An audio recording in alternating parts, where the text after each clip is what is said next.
来自这个气候的冲击，已经严重的改变了世界贸易的一个面貌，还有对于全球极端气候，它现在开始在动摇所谓的地缘政治啊。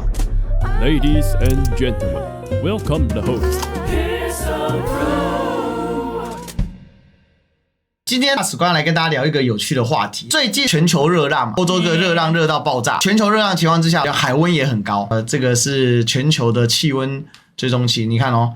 现在海温有多可怕？就是全球海温，橘红色都超过30度了，所以你可以看到台湾现在完全被包住，然后全球气温非常非常的高。这种全球持续性的高温，你看欧洲啊，最近稍微降温哦，因为第3波热浪结束，接下来还有下一波，马上欧洲要迎来新一波的热浪哦。那到底发生什么事情呢？首先呢，印度啊，这高温已经是超过人类可以承受。印度现在呢，这个当然现在是晚上啊，如果你早一些时候，比如说下午的时候。你看到星期天下午1点的时候，温度之高啊，中亚非常可怕。对，那因为欧洲比我们还晚嘛，所以他们这个夜晚，因为如果我们现在欧洲现在是降温的这种状态，那你可以看到它那个气温。巴威台风的时候，其实就呈现出全球气候变暖所造成的一个严重性。今年很有可能是有史以来最强的一次厄尔尼诺哦，就是圣婴现象哦，又叫小男孩。那这么高的海温也让我们的台风季提前到来，并且今年的台风季可能会持续到冬季12月，非常夸张哦。欧洲人本来是不吹冷气的，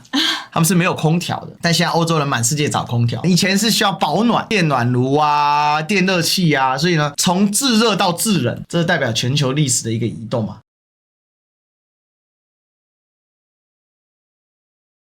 气候如何的影响跟改造文明，并且透过一个大历史纵深的观察，如何对当今的全球地缘政治局势的一个影响。先从最早的气候是怎么样去塑造文明开始讲起。大家知道什么叫末次冰期吗？又叫第4纪冰期。其实我们现在还在冰期。那怎样才会走出冰期？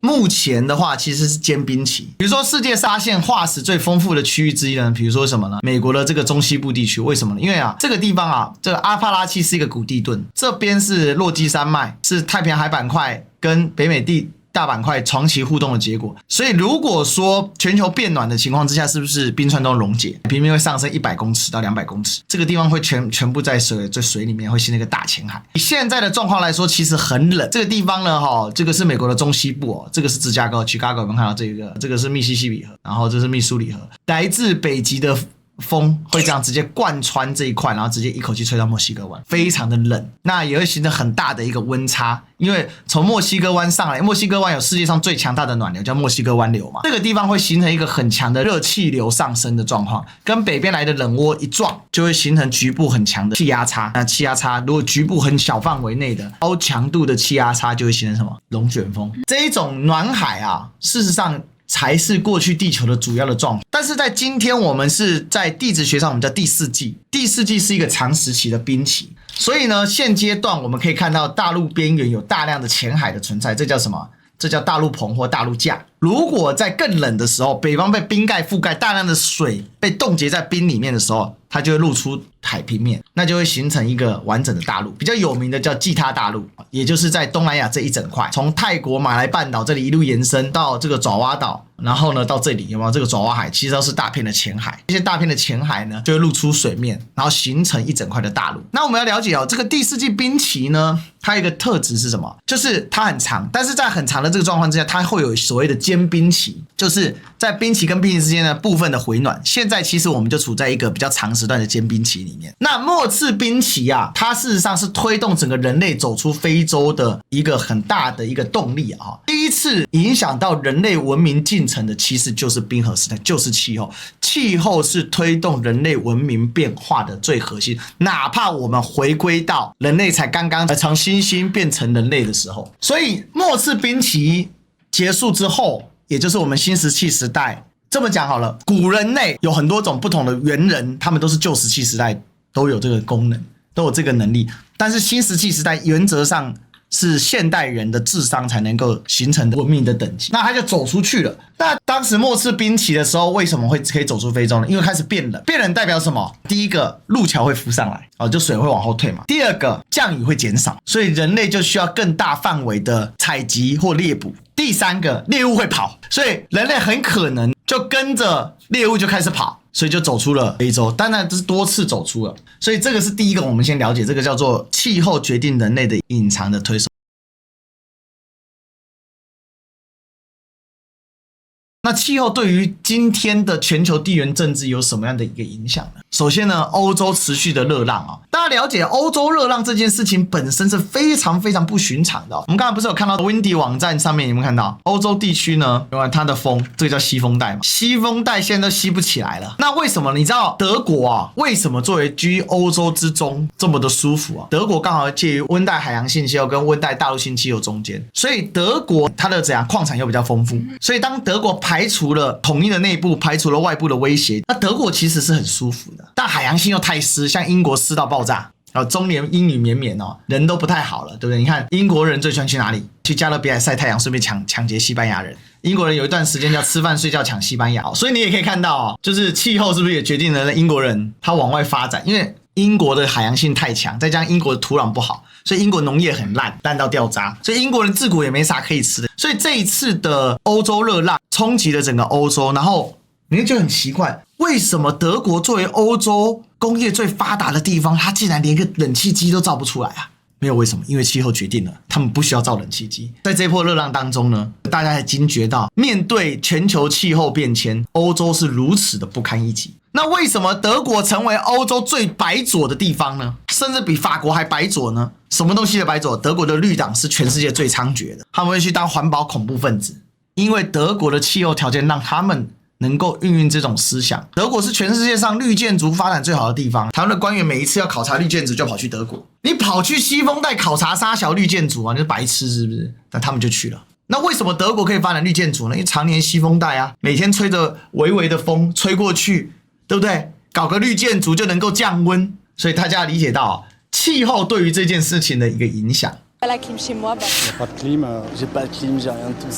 和中国、美国超过90%家庭有空调的情况不同，欧洲的空调普及率只有约20%，部分国家甚至不足5%。法国24新闻网评论称，热浪当前，全世界都被欧洲缺空调这事儿惊呆了。那你说，那为什么美国人装空调呢？那美国的地理环境就决定它不装空调会死人美国是属于什么？冬冷夏热，因为它的地理环境怎样？它的山脉跟它的气候刚好呈现平行状态。冬天的时候，来自哈德逊湾超强冷气团一路长驱南下，可以直抵墨西哥湾岸。夏天的时候，墨西哥湾暖流所形成的超强热气暖气团可以直抵加拿大草原境内，所以美国人冬天跟夏天都很痛苦，要么热得要死，要么冷得要死。美国的环境其实不是很舒服啦，只是地很大而已。尤其它的中西部，它很舒服的地方在哪里？其实它很舒服的地方在西岸。西岸虽然很干，但气候很稳定，因为呢，西岸有加利福尼亚洋流嘛，所以为什么洛杉矶这里可以住这么多人呢？加利福尼亚洋流在这里。此外，欧洲人力是出了名的贵，一台空调仅安装费就高达上千欧元。种种因素的叠加，使得拥有空调在欧洲成了件奢侈的事儿。这个有个笑话成就刚才讲到说，其实为什么贵？欧洲人力除了贵之外呢，冷气机师傅也没几个啊，没有空调师傅啊，为什么？就没人装空调来空调师傅，所以空调师傅更贵了。全部都是规模效应，所以地理决定一个国家的一个基本格局是真的。我们来看一下中国是怎么改变欧洲的这种傲慢态度。好在东方的救兵及时赶到，中国制造的移动分体式空调成为了今夏欧洲的爆款。相信我，这是你这辈子最棒的投资。我的幸福指数瞬间提高了。这个空调早买早享受，借钱买也值得。Now, these units are genius because they bypass France's strict installation laws. They require no drilling and no professional installation. 所以其实你会了解到为什么气候的变迁其实很有意思啊。你说欧洲那些老爷子啊，脑袋瓜里是不是对东方有着深深的芥蒂？是的，在历史上因为黄祸嘛，它就是简单来讲就是匈奴阿提拉还有这个后来的蒙古西征对他们留下的阴影实在太深了。当年东斯拉夫民族的文化发源之地就是基辅直接被杀成白骨之城，就是这么的夸张。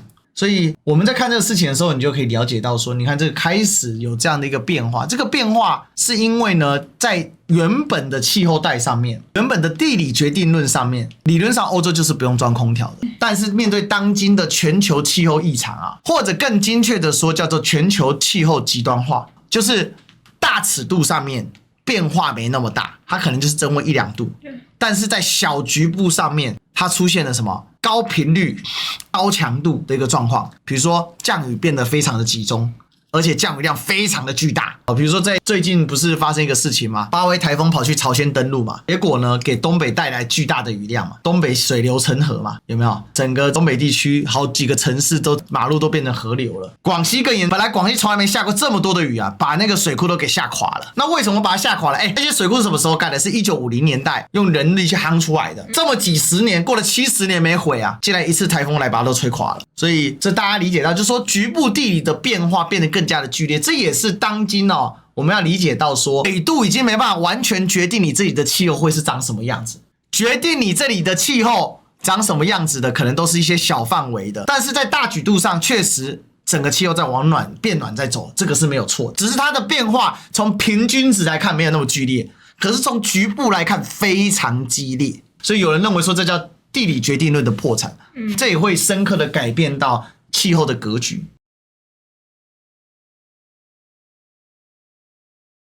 欧洲舒服的日子不再有，对中国来讲，中国也很痛苦。为什么？全球气候极端化的结果对中国跟欧洲来讲是最痛苦的。为什么？因为中国跟欧洲呢拥有非常密集的人口带，然后能够宜居带。中国算土地非常大，有960万平方公里，但是中国的宜居带相对小，它主要集中在黑河腾冲线以东嘛。那大量人口密集的人口应对极端气候，极端气候是小范围高强度。那小范围高强度，你人口集中，你要疏散，你要能够应对，你要的这个强度就很高嘛。可能一小片区就5万人，你要搞定这5万人很难。但是美国来说，它相对就比较没有那么痛感。为什么？美国的国土面积跟中国差不多大，950万平方公里，但它人口只有3.3亿到3.5亿，算上那个非法移民的话，人口相对稀疏啊。所以呢，美国的优势是什么？就极端气候好了，一次害的就这么多人而已。但中国不一样，中国一次害的，如果下在没人的地方就算了，下在有人的地方，那就非常非常严重啊，非常非常的严重，这是很大的一个差异。好，这是一个很大的差异。所以谁能够应对这样的极端气候就变得很重要。欧洲现在面临的问题是什么？欧洲人应对极端气候的能力非常纯弱，连个冷气机、连个空调都搞不定。所以这也是整个欧盟现在所面临的一个巨大的问题。它的产业空心化，还有原本先天条件的不足，正在加速的侵蚀欧洲的底本。这也是我觉得这个从全球地理片区的角度来看，欧洲终将在新的时代的气候变迁里面，它没有办法形成地缘政治上的一极，光它要花费大量的精力去应对自然灾害，它就痛死了。而中国呢，自然灾害不可谓不多啊，但是中国早做好了准备，所以中国大陆长期的准备的结果是，虽然地的自然灾害很恐怖，溃坝啊、淹死人啊、洪水横流啊，乱七八糟的事情也很多，但是中国大陆的工业跟基建能力的强大，中国可以快速的去应对这些灾害，并且在每一次灾害中进行更多的升级，以应对下一次的灾害。而且基于一个全国一体化的大市场，还有全国一体化的大行政的架构之下，它可以很快的把一部分的经验普及到整个这个国家的范围之内。这个是在中国在这两边当中我们所看到的，从气候的角度对地缘政治的一个冲击，也对彼此内政的一个冲击的点。所以我们把它总结一下，我们从气候怎么去影响文明，到怎么影响到地缘政治跟国际贸易。俄乌战争跟中东战争所导致的能源供应危机啊，又进一步的加剧了从气候变迁应对能力上的削弱，还有电价飙涨所带来的社会问题的衍生。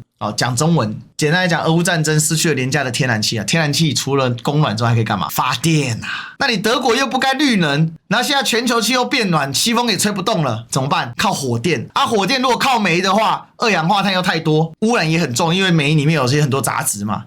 那怎么办呢？烧天然气最简单啊。问题你要烧天然气，你要有廉价天然气啊。结果乌克兰跑去波兰啊，北溪1、2号都炸，然后又现在要跟俄罗斯决裂，你哪来的廉价天然气？所以能源价格急剧上涨。那能源价格上涨所冲击到的是谁？是底层老百姓的生活。所以一般老百姓会过不下去嘛，因为他花了大量的开支在他维持他的基础能源需求，不管是夏天要供电要开空调，还是冬天要供暖，都达不到。那俄乌战争的爆发跟中东战争的爆发，全世界上最有能源的2块区域全炸了。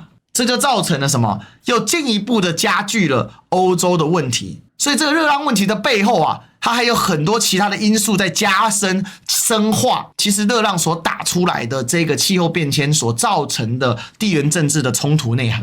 所以呢，其实现在啊，全球气候变暖在目前的这2场战争冲突当中呢，它事实上它所形成的危机只有加深。大家想哦，夏天变得更暖代表什么？冬天帝王极寒流报复的更厉害，气候是相应的嘛。对于欧洲来讲，是进一步在被削弱当中啊，这就很严重影响到全球地缘政治的竞争格局。为什么？中国大陆的一体化的市场，这个整体的统一的一个中央集权式的一个内政的一个布局，它可以更好的去应对这些极端问题。一方有难，八方来援。而欧洲的削弱本质上是对美国的一种削弱。为什么？因为不管美国把欧洲当成补血包，还是把欧洲当成盟友，欧洲现在深陷在这样极端气候的困局里面的时候，他要对中国硬吗？要禁止所谓的空调进口吗？我跟你讲，马上那个政客不要选举了，当场分分钟死亡。所以呢，我们就可以理解说，从这样的一个角度，我们可以来看到，就是现在这个全球地缘政治的格局啊，更进一步的会跟这个全球的气候极端的状况进行一定程度的挂钩。这里我们就可以提出一个叫做圣婴现象连锁反应，好，或者叫做厄尔尼诺连锁反应。怎么样的连锁反应呢？极端气候的产生，它会造成能源粮产的问题，能源粮产的问题呢，它会进一步导致通货膨胀，通货膨胀那就会导致降息减缓，降息减缓，那美元的资本就会继续吸纳全球，那吸纳全球的时候，美元资本它就会继续在美国附着嘛，在美国附着，它继续炒高美国的股价，然后资金往美国进入，那在边缘地带，它的一个政治动荡性就会上升，因为美元当它扩散到全世界的时候，它需要的是什么？是一个全球化的过程。但当它把资金往内收缩的时候，它对全球化的需求就下降很多，它就更不在乎这些地缘政治的冲突。那这些地缘政治的边角的冲突，比如说中东啊这些地方的冲突，又会回过头来导致能源跟粮产的上涨，所以它就形成一个死循环嘛。所以啊，我们在看待这个事情的时候，我们就要来了解到，应对这一种全球的高温或极端气候的这个状况，谁有能力处理这个问题，就会是在21世纪第2个1/4时代，全球极端气候会跟地缘政治更深入的挂钩。因为我刚才讲那个循环，它确实形成了一个这样的一个全球地缘政治的一个影响力嘛。那我们可以看到，欧洲跟中国对于高温跟极端气候的应对出现了根本性的差异。干嘛花了很多时间谈这个欧洲嘛？那中国大陆呢？中国大陆怎么应对这个极端气候呢？我们可以看到一系列的政策是一整态的，比如说最强的空调制造商美的海尔格力，哪一个不是卷出来的？哪一个不是很强大？而且呢，本来亚洲的气候就复杂嘛，下雨、吹风、冰雹、焚风什么都有。那另外就是说，应对全球极端气候的时候，你有几个层次要解决嘛？一个是你的能源的稳定性，一个是你的组织的调动性，另外一个是你的基建能力。那当然还有比如说像是粮食啊、能源的储备能力，这个不是太阳能板，这个才太阳能板。它这个是镜子，这是个高反射镜子，它把那个光线反射到透过角度的调，而且那个每个镜子都有这个就是 AI 的设计，它可以就是这个随着太阳光它去调整它的角度，然后把光呢给反照到这个塔的上面，然后这个上面这个地方是个吸热装置，它可以把那些光热给吸进去。有没有看到这个是大的，全世界最大的光热塔，超帅的，很像那个很像科幻世界所以其实大陆发展这些东西，它都是事先去做过预想的，有没有看到？通过长期的规划预想，并且在科技树上面点了这样的发展。所以今天为什么欧洲没有办法应对全球气候变暖？为什么美国人早放弃了新能源？美国人川普是直接放弃新能源了吗？美国人是不在乎啦，因为美国反正我人口够分散嘛，然后土地够大嘛，反正烂就烂，炸就炸，它的环境负载力，因为它的很多地方是没有充分开发的，所以它可以继续这样玩。但中国不一样，中国环境开发的地方开发的太严重了，没开发的地方太多了，所以呢，就把这些没开发的地方怎样统一集中起来，统一集中来管理。而且你要知道不是只是把电发出来啊，我这边把电发出来，那请问电怎么输送呢？电如果照正常用交流电去输送的话，它的递减是非常严重的。那怎么输送呢？所以中国发展了什么特高压电网，对不对？发展了储能系统，它是一整套去应对气候异常、极端气候，是整套的，并且呢，大幅的减少自己的境内的二氧化碳排放。主要是什么？主要先把移动污染源给降下来，也就是汽车嘛，汽机车。在大陆你已经很难找到燃油机车了，几乎都是什么电动车，不是地大物博就好哦。主要还是在你对土地的充分规划跟应对能力，还有你有没有在科技上面持续的发力跟发展。因此呢，我们在看到这个欧洲跟中国的最大的差异就在这里，还有包含什么？还有包含对美国的理解。美国虽然也有一些气候解决方案，但是多数来说，美国是什么资本主义的发展国家，它的农业开发大部分什么都是用这种大面积的这种开发，但是你几乎看不到什么村镇。为什么呢？因为它都是怎样，都是大量的旷野嘛，它用机器去取代人力。以前看起来是一种高效的开发方式，可是现在看起来是一种低效的开发方式，因为它并没有办法充分利用每一寸土地所带来的好处嘛。那我们怎么做一个判断呢？未来首先呢，欧洲的发展的黄金时代已经过去了，因为欧洲过去呢，它可以靠着相对稳定的气候状态，还有呢一个发展的窗口期它成功的能够缔造它一个非常舒适跟美好的生活。但目前全球极端气候的状况之下，欧洲却显得脆弱不堪，因为过去住的最舒服的验证那句话叫生于忧患，死于安乐。所以呢，这个欧洲它过去其实欧美过去都在怎样，在一个所谓的 heating economy， 就是热经济的状态之下。但现在是什么？现在是要这个冷气经济，叫 cooling economy， 就是现在要全世界要寻找能够充分的利用能源来形成一个更舒适的生活，或者说能够应对这些极端的气候的一个发展。所以你看，从 heating 到 cooling， 这正好是一个很好玩的一个对比那在这样的状况之下呢，欧洲呢确实它的应对能力是非常弱的，我们今天花了很多时间论证，而中国的应对能力是强。那再来问题就丢回到那美国呢？过去200年的发展窗口，到了今天是一个截然不同的一个概念。只有强大、稳定、高效，并且能够长期制定计划，才会在未来的全球的极端气候的冲击当中能够更加的去应对，并且逐步的在这个应对当中积累出更多的，我们不管讲是实力也好，节省出更多的成本也好，还有更强大的发展能力也好。所以极端气候跟全球变局它就挂钩在一起了。而且呢，在除了这个应对之外呢，因为这种极端气候的结果，所以我们可以看到这个热钱还是会更加相对集中在哪里？集中在美国。就从美元的角度来说，热钱会集中在美国，那也会导致边缘地区的冲突难以下架，难以停止。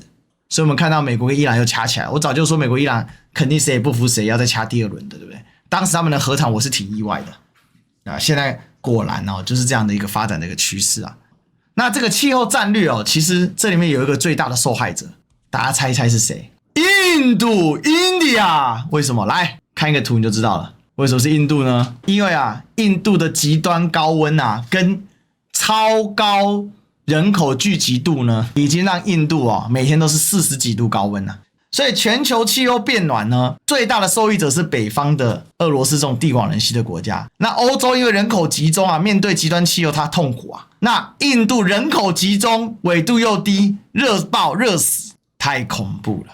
所以印度会是这一轮全球极端气候、全球热浪这个其中一个隐形的最大受害者。只是印度人民不会叫，因为他们可能觉得是来自上天的一个考验。那我们今天大史观就跟大家分享到这里。全球极端气候在21世纪的第2个25年将会越来越走向世界的议题的台前，它将不会是个软议题，它会是一个刚性议题，它会是一个地缘博弈当中很重要的干扰因素。如何应对全球极端气候，应对越来越可怕的热浪，越来越可怕的极端降雨，越来越凶猛的热带气旋，就台风、飓风、旋风这类的，那会变成每一个国家整体实力的展现。那在应对这个当中呢，产生的工业链的外溢也会变成一种新的地缘政治的平衡工具。For example， 中国的移动式空调就是这样。